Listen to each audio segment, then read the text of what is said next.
I would like to start with, I would like to thank everyone who stay today with Ukraine. Thank you. Also, I would like to thank organizers of this charitable tech conference. And then I would like to say a few words about myself. I am team leader at Wix, and besides creating things in virtual world, I like to create things in physical world. And for instance, here is my favorite project, a bench on my balcony. It was designed in 3D and built in physical world. I can't speak about that for hours, but even longer, I can and really want to speak about our experience in Wix, how we work with component drivers. And here is our agenda. We will start with finding answer for our question, what is a component driver?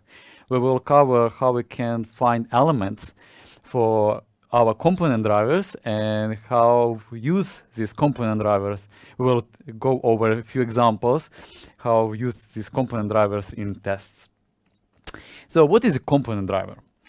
Before we start, let's take a look to our app, what we will use as example. Very simple application with option picker, where we can pick our favorite monster. And once we pick monster, we will have to see this picked monster details. We split this application to two components. That's monster picker and monster details. And if we want to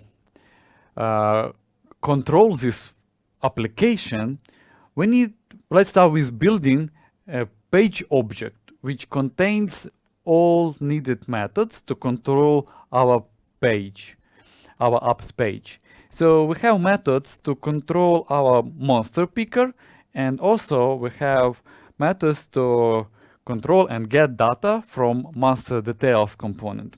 We keep it in one object, but we even in colors already splitted these methods to two objects. So we have monster picker object, which contains methods to get pick monster legend, this pick your favorite monster text.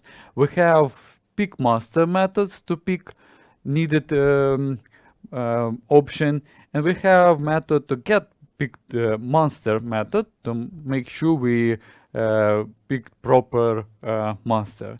For monster details object, we have methods to get image URL and method to get our monster description. So, and if we just cross page object word, and we will get our drivers. So in fact, that's objects which control one specific component.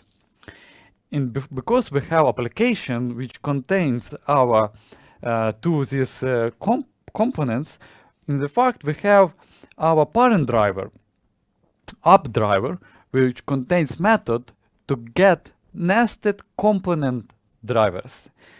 So we from objects go to driver and see that for each of components we have own driver.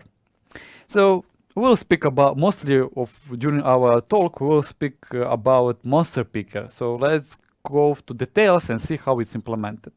So that's a simple component which is field set.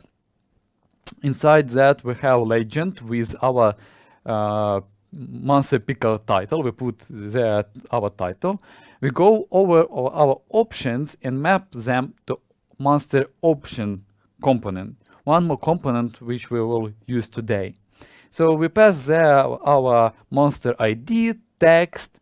We pass the callback is not callback, is value is checked if select ID equal to our option ID, and we pass our callback to call it when this monster option is picked. So let's go to monster option component and see how it's implemented. So that's a label which contains input and span. So once user clicks on our text, this input will change its state to be checked. If once it's checked, we call on check callback. Super easy, I hope. And let's try to start building drivers for them. So we start with just listening methods what we need. For master picker driver, we need isExist method to make sure this component exists. I guess that will be most useful method. We use it almost in all our tests. We need getTitle method to get our legend text. We need a method to get how many options we have in our picker. And the most interesting is getOption driver. We pass the ID of one specific monster, and we need to get back nested monster option driver for this specific monster. We will talk about the implementation details later. Now let's go to monster option driver. It's very similar. We have the isExist method, we have the isSelected method to check if this option is selected, we have a method select, which select this specific option, and getName to make sure this text is shown properly. Let's focus on monster option driver and try to implement it. So first of all, let's take a look to monster option. So that's a label, input, and span. So to control this component, we need to receive base element of this component. So to our monster option driver, we pass base element. In our case, it should be our label. To implement isExist method, we just need to make sure that our base is not a null. So we just write as it is. To make sure that this specific monster option is selected, we query our input and return checked property value. So if this input is checked, value of our method will be true. To select this option, we select the same input, just calling the click method. And to get name, we query our span and return text content property value.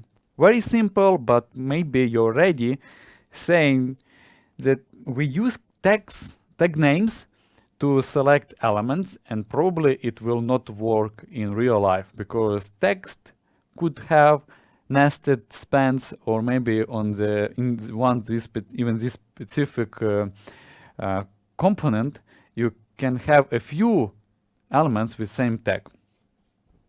And we will try to solve this problem. But before that, let's try to find what problem we really want to solve. And we will do it when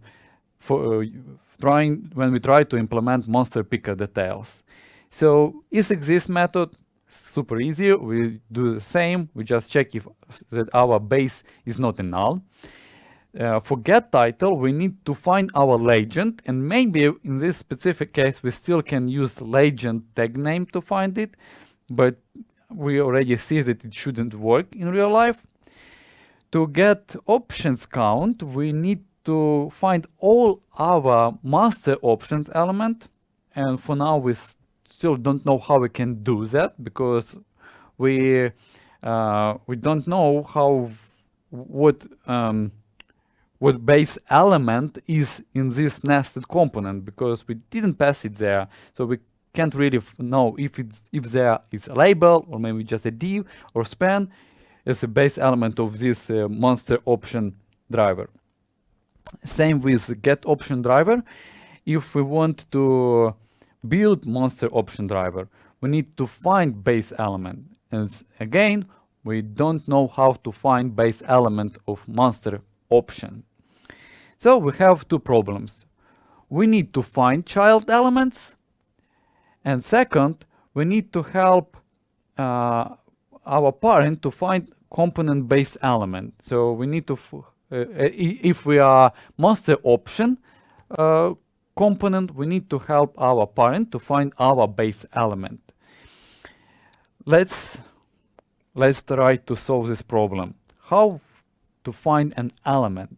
We have a lot of options, and we will try to cover the most popular. So first of all, that's class names. You already probably use them, and that's really good. You don't need to bring something new. But we have problems that if you use CSS modulus, you don't have like you have hashed class names in your browser. Also, if you want to change styles, it probably requires to change class names, and then means that you need to change your drivers each time when you change styles.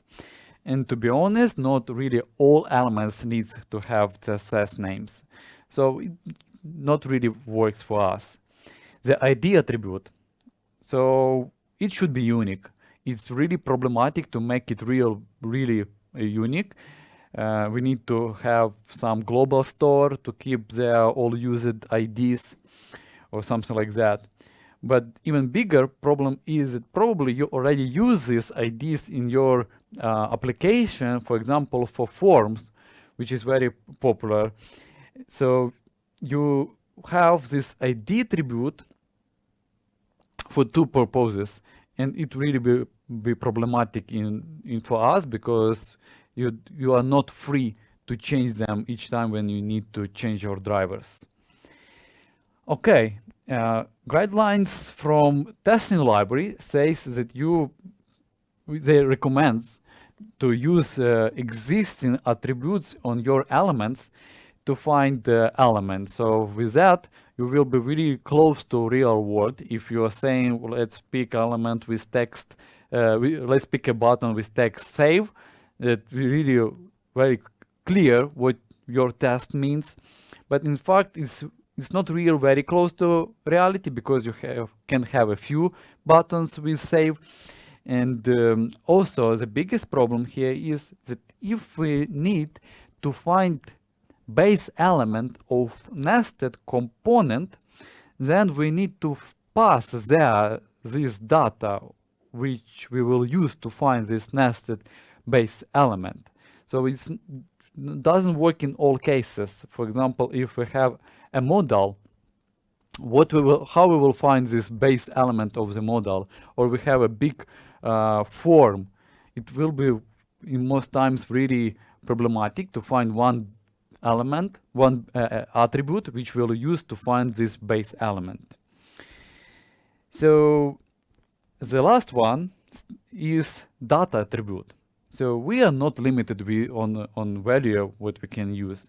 We can use whatever we want, and we will try to do everything what we need with that.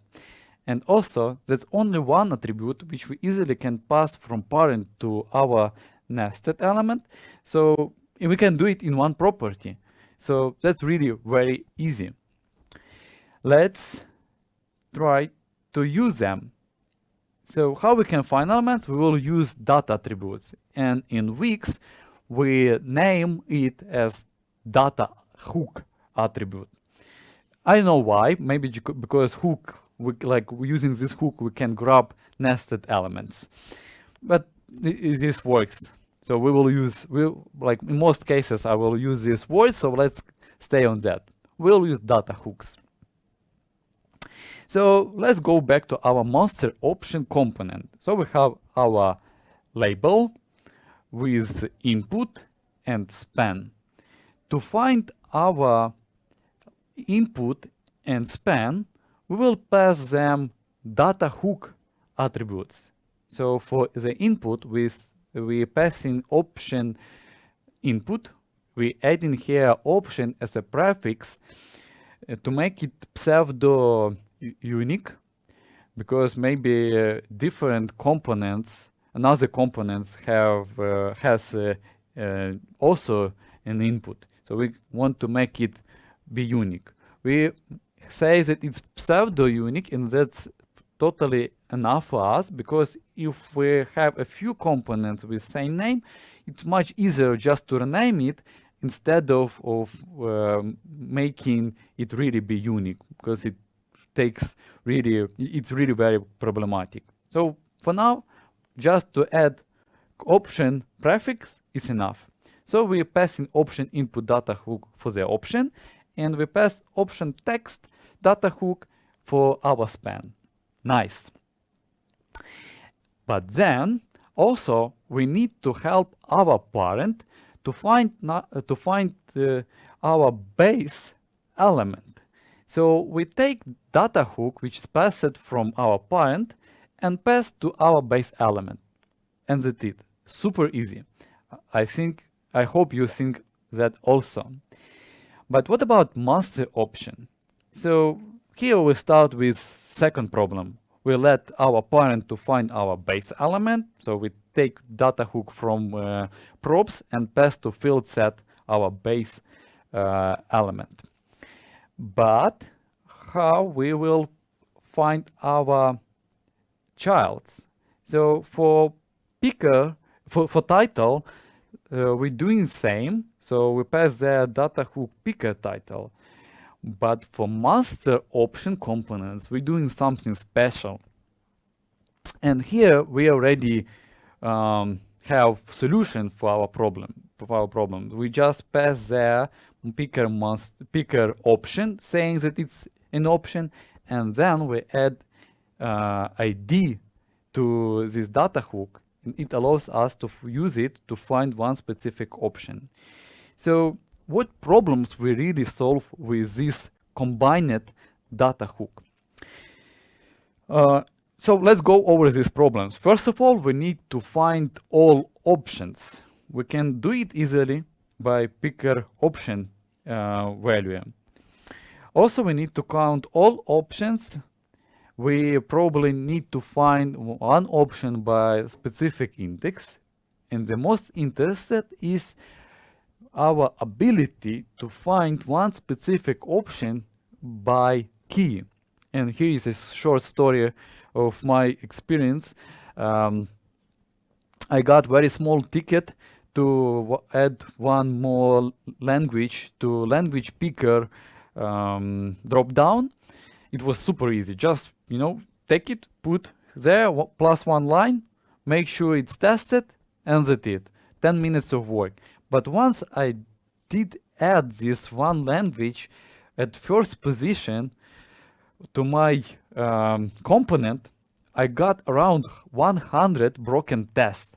And that happens just because all of our test was based on indexes. And once I did change this order, all these tests become red. It was really very surprising for me. And from that moment, I decided that I shouldn't never ever use indexes in my test. And starting from that point, I always write my test based on keys. So let's compare. You see a test when you're reading pick a language with index 0. How it's compared with pick language with key English? It's much simpler. And if you change something in the component, nothing really breaks. If you want to make sure that you have proper order, you need to write for that specific test. So with our combined data hook, we solve all our problems. So with component name plus element name plus key, we can find all our options. We can count them. We can found one specific by index if we need, but we would like to find it by key, and we can do it. So how we can do that? We will use for that tilde equal selector. So if we use it, we can find elements with attribute value which contains one specific word. So if we want to find all our options, we will use data hook tilde equal picker option. if we want to find specific one, let's say we want to find the snowman option, then we use selector data hook tilde equal picker option and add to there selector data hook tilde equal id dash dash snowman.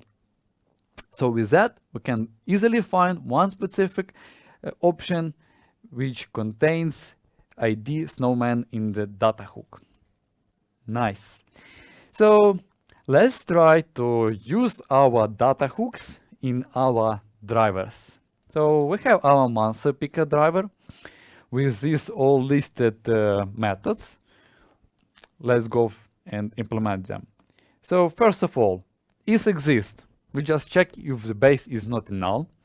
To get title, we use the data hook tilde equal picker title selector. We find this element and return text content. To count how many we have our options, we query all elements which contains data hook picker option and return length of this array.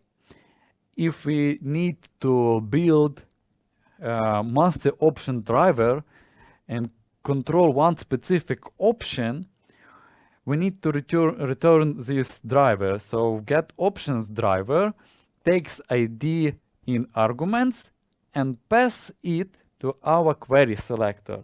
So we find the base element of master option component by this combined data hooks selectors. So we say that, let's try to implement master option driver. It should be much simpler. So we just take our data attributes and pass them as selectors. And that's it. Now we got our drivers. So that's time to use them in our test. So we will write a few integration tests. First one, we just will try to make sure that if we render our application, it renders without any details by default. So we render our application, takes container. Container is our base element for the application. So we pass this container to app driver, and now we got app driver. When we have app driver, we can get from that our master picker driver and get options count from that. So now we have options count to check if details are shown. We're calling app driver where we take master details driver and where we use exist method. And with that, we can write our expectations. Option count should be equal 4. Is detail shown should be equal false. One more example. So we want to test if we pick any of master, details should be changed. So again, we render our application. We create our app driver. From app driver, we get master picker driver where we get options driver for our vampire monster. Once we have it, we can select it and write our test to get descriptions for master details driver and write our expectation. Description should contain Dracula word. But what about SSR test? Because our drivers not really depends on component implementation details and only on how we use data hooks to find elements, and because we use DOM elements, we can easily use same drivers in different environment. So in this case, we use our drivers for SSR tests. So we make a call to our local dev server. We got HTML, so we built just DOM on it. Query our root element, that's our application. We create app driver. And once we got our app driver, we can use same methods as we did before. So we count how many options we have, and we check that details are not shown. So finally, I want to sum up these three main points. First of all, component driver encapsulates component controlling logic. So it's not really know how the component is developed. Your test will not know these all details. With passing data hooks from your parent to your child, to your child, allows you to find child-based elements. And also, if you use these data attributes in format CMP name, component name, element name, and key value, you can easily find whatever you need. So, and also I want to share a few links. First of all, you don't really need to generate data hooks by hands. You can use data hooks library, which does that instead of you. Very simple to use. It also generates these query selectors. And in our test we used DOM elements as base.